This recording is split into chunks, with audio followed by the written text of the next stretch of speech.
Bonjour tout le monde, j'espère que vous allez bien. Ici Sébastien d'AudioStop Disquaire. Aujourd'hui, je vous propose une vidéo de récent achat. Dans le fond, je suis allé il n'y a pas tellement longtemps à Montréal. J'ai rencontré d'ailleurs mon ami French Vinyl Addict. Donc, on a fait une petite tournée de certains disquaires ensemble, dont Montréal et Saint-Hyacinthe. Donc, ça a été vraiment super le fun, une belle découverte. Puis on a eu la chance aussi, comme vous avez pu voir dans le dernier vidéo, d'aller visiter une usine de pressage à Drummondville. Donc, ça a été un week-end riche en plein d'activités de toutes sortes. Donc, je voulais vous présenter aujourd'hui un peu le résumé là, de ce voyage-là en disque. Donc, qu'est-ce que j'ai pu trouver durant le voyage. J'ai aussi ajouté quelques achats du mois de mars, qui viennent d'Internet principalement. J'espère que ça va vous plaire. De plus, je voulais vous rappeler que vous pouvez toujours vous abonner à la chaîne. Vous êtes de plus en plus nombreux à le faire. C'est vraiment intéressant.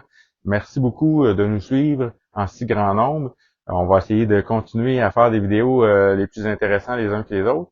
On va avoir d'autres surprises durant l'année, donc restez des nôtres. Et la meilleure façon, c'est de vous abonner et de partager la chaîne à vos amis. Donc, sans plus tarder, voici un recap des achats de mars 2025. On débute sans plus tarder par une belle découverte que j'ai faite dans un disquaire à Saint-Hyacinthe. Il s'agit de l'album, la collection complète de Moving Sidewalk. Donc, pour ceux qui ne connaissent pas, Moving Sidewalk, c'est le premier band de Billy Gibbon avant ZZ Top, en fait. Moi, je suis un fan de Billy. J'adore ce qu'il fait. Très, très bon guitariste. Donc, j'avais pas ça dans ma collection. Ça fait un petit bout que je cherchais l'album en tant que tel de Moving Sidewalk, l'album Flash qui date de 68, qu'on voit ici là un peu un extrait de la couverture, mais malheureusement très très dur à trouver cet album-là. Donc je me suis procuré cette compilation qui inclut l'album Flash original ainsi que des tracks qui ont jamais été diffusés auparavant. Il y a des reprises là-dessus des Beatles, un peu psychédéliques. Ça risque d'être vraiment intéressant. Je l'ai pas écouté encore. Je sais que ce band-là a des tendances psychédéliques un petit peu plus que ZZ Top. Donc, j'ai vraiment hâte de voir ça. Il y a Billy Gibbon à la guitare, au vocal, Dan Mitchell au piano et à l'orgue, et Don Summers à la basse. Donc, j'espère que ça va être bon, mais j'ai l'impression que oui. C'est une belle découverte. Je suis bien content d'avoir déniché cette pièce-là. On passe maintenant à une autre belle trouvaille du groupe Thunder Mug. Il s'agit de l'album Orbit de 1973. C'est le deuxième album du groupe Thunder Mug. Thunder Mug, c'est une formation canadienne de hard rock originaire de London, Ontario. Je connais pas du tout, je dois avouer, mais j'ai écouté quelques extraits avant de me procurer l'album et ça semblait être vraiment dans mes cordes. Si vous aimez Grand Funk, Uriah Heep, ce genre de rock-là, c'est vraiment pour vous. J'ai pas encore écouté, j'ai vraiment hâte de faire la première écoute. C'est exactement le genre de musique que j'aime, donc je suis vraiment content d'avoir mis la main là-dessus. C'est pas quelque chose qu'on voit souvent passer dans les bacs. Donc, belle trouvaille. Thunder Mug Orbit. Je viens justement de parler de Grand Funk. On va enchaîner avec un album de Grand Funk que ça fait longtemps que j'avais dans ma liste d'achat. Je voulais me procurer cet album-là. J'aime Grand Funk, surtout les premiers albums. J'ai été avec Grand Funk, le premier album de Grand Funk. C'est vraiment excellent. J'adore d'un bout à l'autre. Il y a des petits moments psychédéliques un peu plus funky. C'est vraiment, vraiment super comme album. Je le recommande fortement ceux qui l'ont pas dans leur collection. Ça fait longtemps que je cherchais cet album-là. J'ai eu de la misère à en trouver une belle copie. Celle-là est pas parfaite, mais elle est quand même bien. Je l'ai payé 2 $, faut dire. Donc, je suis vraiment content. Ça va faire en attendant que je me trouve peut-être une meilleure copie éventuellement. Donc voilà, c'est le premier album de Grand Funk, 1970, si je me trompe pas, autour de.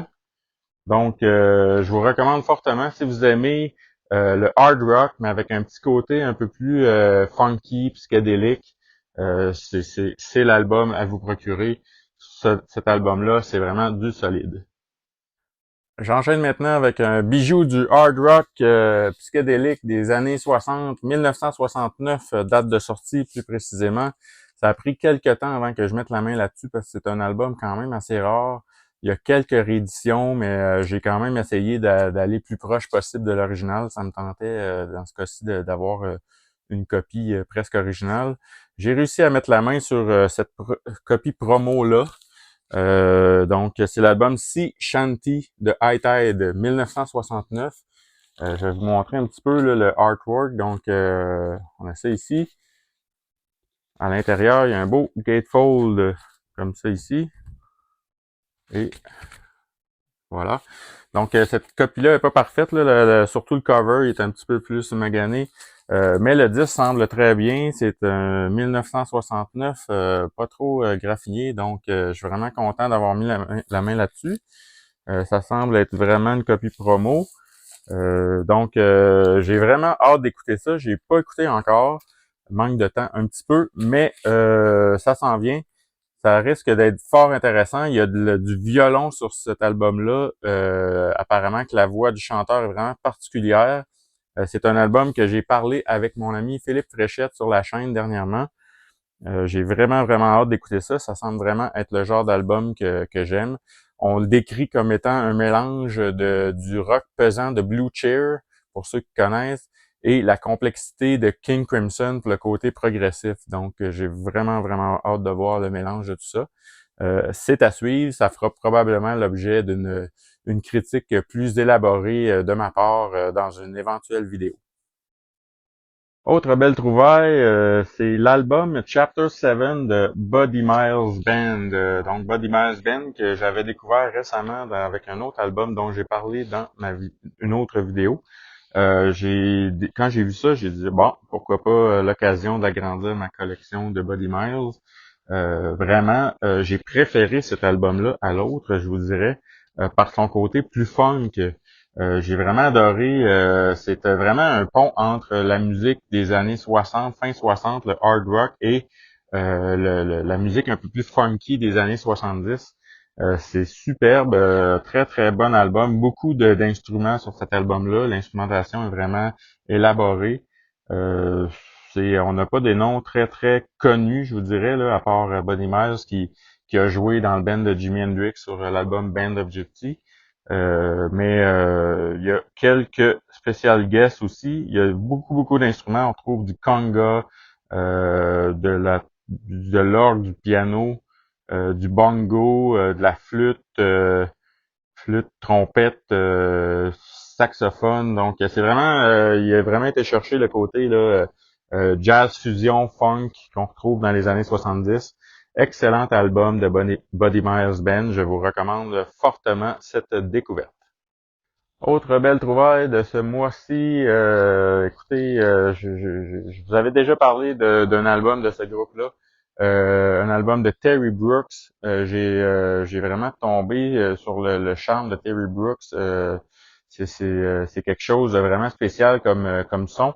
Et puis j'ai décidé de me procurer une copie de son premier album, Translucent World, Terry Brooks and Strange. Ça ici, c'est une réédition des années 80, si je me trompe pas, parce que le premier album a été édité seulement à 500 copies environ. Très, très rare à se procurer. Donc voilà, j'ai pas écouté encore, mais je sais que c'est un peu dans la même veine que son deuxième album que j'avais adoré. C'est un son vraiment un son brut, un son rock garage un peu là, quelque chose de vraiment c'est très très flyé, très psychédélique, mais c'est très brut et rock à la fois, donc un beau mélange de tout ça. J'ai vraiment adoré le premier album. Je vous conseille d'aller voir ça. Terry Brooks est peut-être pas le meilleur chanteur, mais au niveau guitariste, il est vraiment excellent. Il produit des sons assez intenses avec sa guitare. Donc, j'ai vraiment aimé Terry Brooks. C'est une belle découverte. J'essaie de me procurer ses autres albums. Mais je pense que celui-là et son deuxième, c'est vraiment les plus expérimentales et les plus intéressants de sa discographie, de ce que j'ai pu écouter sur le web, mais quand même, je suis quand même curieux de découvrir les autres choses, donc vraiment hâte d'écouter cet album-là. Encore une fois, un autre album que je m'attendais pas à trouver durant mon périple, mais je suis vraiment content d'avoir mis la main là-dessus, quoique il était un petit peu cher. Mais vraiment, vraiment content. C'était sur ma liste depuis longtemps. Il s'agit de l'album It All Work Out in Boomland de T2. Donc l'album probablement T2. C'est un groupe anglais de rock progressif. Vraiment, vraiment cet album-là est vraiment superbe. J'avais déjà écouté presque l'entièreté là, sur les plateformes de streaming, mais je suis vraiment content d'avoir mis la main là-dessus. C'est un repress parce que l'original, encore une fois, est hors de prix, mais j'ai quand même réussi à trouver un repress sur Decca, donc je suis vraiment, vraiment heureux d'avoir mis la main là-dessus. Très, très belle copie, en parfait état. C'est superbe.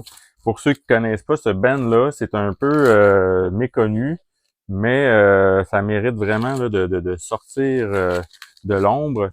C'est vraiment impressionnant. Surtout, il faut savoir que le guitariste est celui qui fait les harmonies vocales et qui joue du clavier. Keith Cross a seulement 17 ans lorsqu'il enregistre cet album-là. Malheureusement, il quitte le groupe peu de temps après. Donc, ça a précipité un peu la fin de l'enregistrement de l'album. Mais bon, ça reste que c'est un excellent album. Ce qui est particulier aussi de cet album-là, c'est que la face 2 est composée d'une seule chanson de 21 minutes et 12. Donc, juste dans ces années-là qu'on pouvait avoir des pièces aussi longues, c'est vraiment impressionnant. C'est la pièce Morning, 21 minutes 12, qui fait la face 2 au complet. Donc, j'ai vraiment hâte d'écouter ça là, à fort volume sur ma chaîne. Pour ceux qui connaissent pas le band, là, on compare ça là, pour les atmosphères à Pink Floyd un petit peu. On dit aussi que ça a le punch de Led Zeppelin et Cream. Donc, c'est tout un mélange de genres. Je vous recommande fortement d'aller jeter un œil sur ce band-là, T2. Ils ont 2 ou 3 albums de mémoire. C'est très, très underground. Pas beaucoup de monde connaissent ça, mais ça vaut la peine d'être découvert fortement. Maintenant, on passe à 2 albums et non un du même artiste, un plus récent et un plus vieux. Donc, c'est 2 albums du guitariste Robin Trower. Pour ceux qui connaissent pas Robin Trower, c'est l'ancien guitariste du groupe Procol Harum, groupe de rock progressif. Robin a été quelques années dans ce groupe-là et par la suite s'est tourné vers une carrière solo. Donc, il chante aussi sur ces albums-là. Par contre, au lieu d'être dans le rock progressif, il est tombé vraiment dans le blues à fond parce que Robin est un guitariste de blues vraiment d'exception. Ceux qui connaissent pas, là, je vous recommande fortement d'aller jeter un œil là-dessus. Vous allez tomber en amour avec ses riffs, c'est vraiment excellent. Cet album-là, il s'agit de l'album Back It Up. Back It Up, 1980 quelques, si ma mémoire est bonne. Je ne sais pas exactement quelle année. Mais c'est un album des années 80, là, je suis pas mal certain. J'ai pas écouté encore, mais ça risque d'être dans la même veine que ses précédents. On le connaît surtout, Robin, pour l'album Bridge of Sight, qui est vraiment excellent, qui a fait dans les années 70.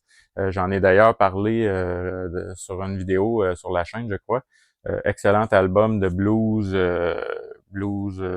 un peu progressif, si on veut. Cet album-là ici, c'est Where You Are Going To. Donc ça, c'est un album un peu plus récent. C'est 2015, celui-là. C'est un des derniers de Robin Trower. Robin, dans cet album-là, est vraiment à son apogée, je vous dirais. Là, vraiment excellent. Il y a une parfaite maîtrise de son instrument. C'est excellent, excellent. Et c'est un album qui est pas facile à trouver. Donc, quand j'ai vu ça dans les bacs, j'ai dit, bon, pourquoi pas, tu t'en viens chez moi. Donc, c'est vraiment, vraiment une pièce de collection quand même assez rare.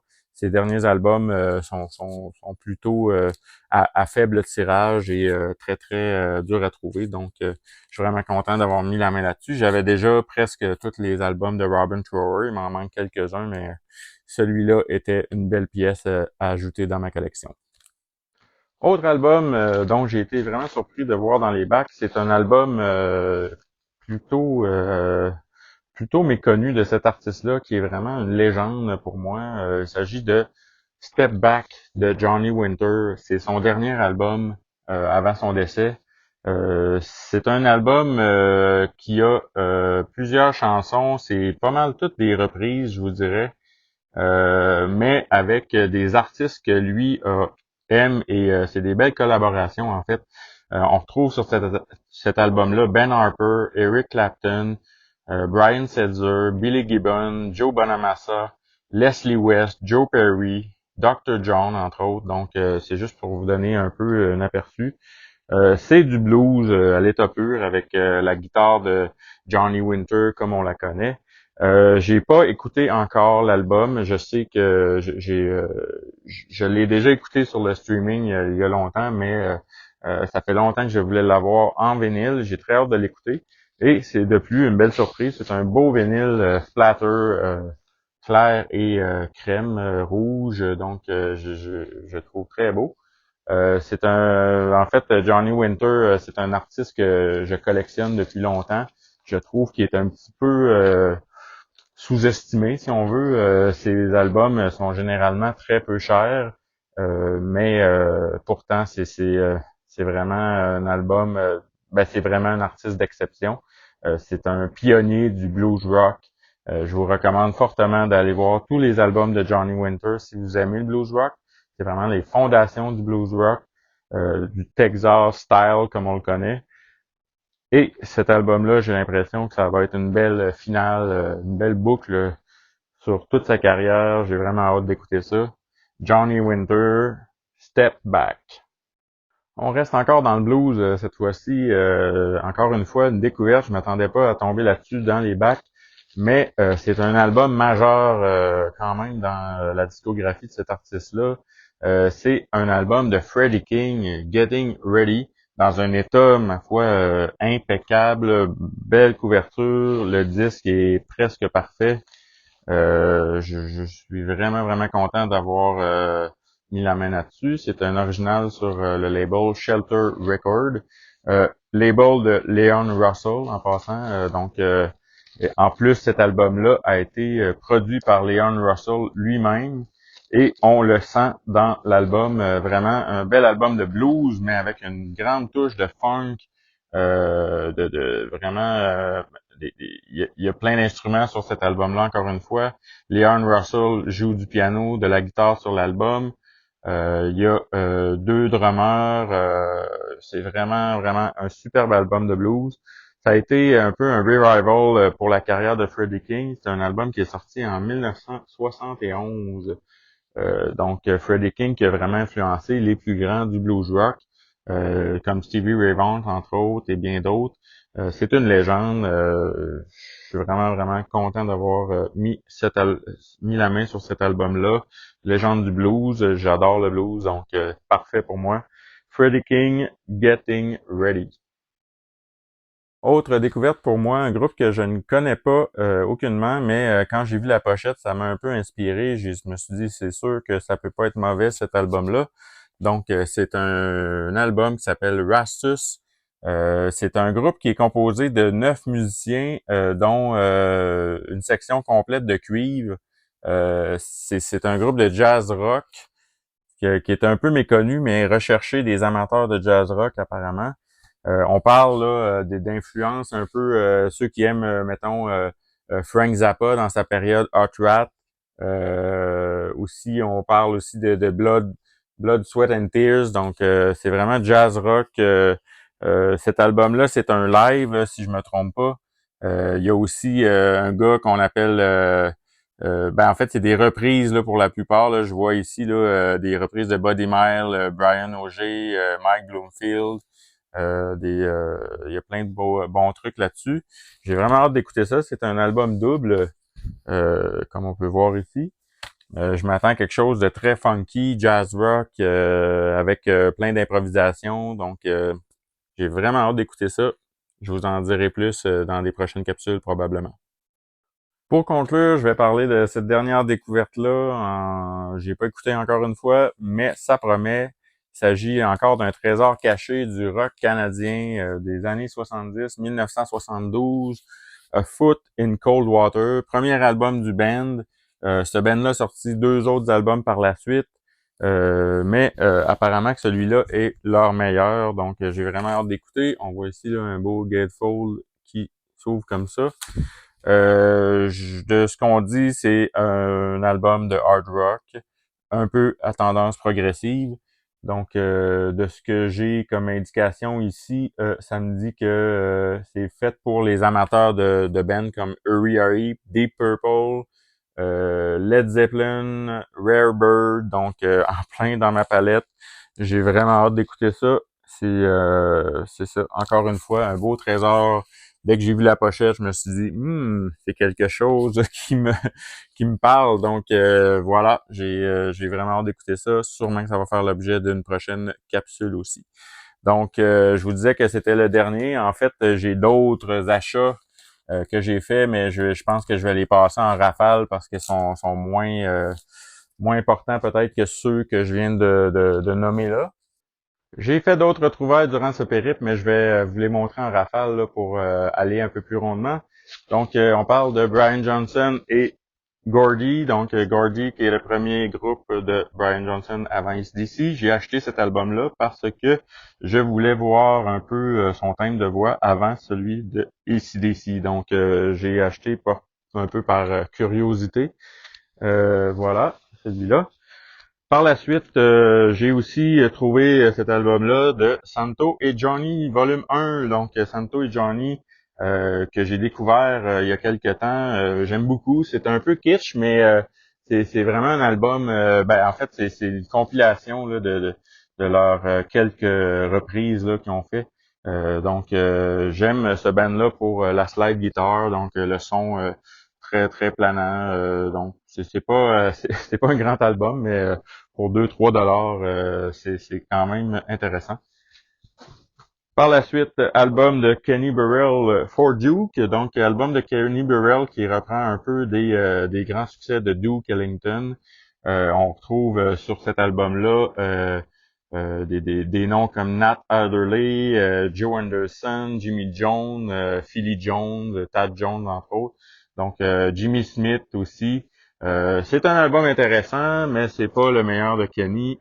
Donc, j'en ai pas fait une grande critique en long et en large, mais c'est intéressant à voir dans sa collection tout de même.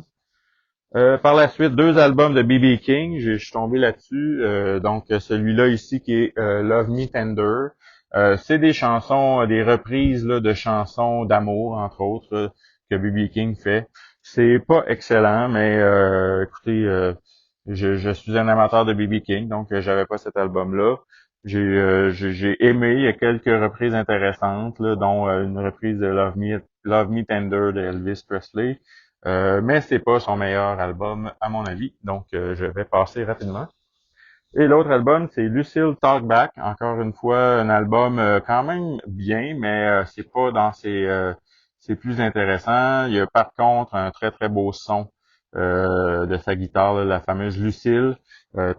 C'est un album plutôt moyen, là, je vous dirais, là, selon moi. Là, j'ai pas trouvé mon compte là, tellement dans cet album-là. Mais ça reste que c'est du B.B. King, meilleur que l'autre album par contre. Et pour terminer, une belle petite compile de blues, Blues Avalanche, enregistré live à Montreux au Festival de Jazz. On a sur cet album-là Muddy Water, Bo Diddley, Coco Taylor, T-Bone Walker. Donc, je l'ai acheté par pur plaisir du blues. C'est une compile et généralement, live, c'est assez bon. Donc, j'ai bien hâte d'écouter ça. Pour conclure, j'espère que vous avez apprécié cette vidéo qui faisait un peu un recap de mes récents achats. Moi, j'aime beaucoup ce genre de vidéos-là. Je vais souvent consulter sur YouTube. Je vais voir d'autres membres de la communauté vinyle et ça me donne beaucoup d'inspiration pour mes achats de ma collection. Donc, je vous remercie. En terminant, je vous invite toujours à vous abonner à notre chaîne YouTube si ce n'est pas déjà fait. C'est la meilleure façon de rester à l'affût de toutes nos nouvelles vidéos, ainsi que partager la chaîne. La communauté grandit, c'est vraiment intéressant de voir ça. On approche les 2000 abonnés quand même. C'est vraiment le fun. C'est très cool. Puis, suivez-nous sur AudioStop Disquaire sur Facebook et aussi sur le web www.audiostopdisquaire.com. Donc, en terminant, je vous souhaite à vous aussi de faire de très belles découvertes et gênez-vous pas pour les partager dans les commentaires au bas. Ça fait toujours plaisir d'avoir des discussions avec vous. Donc, à une prochaine vidéo.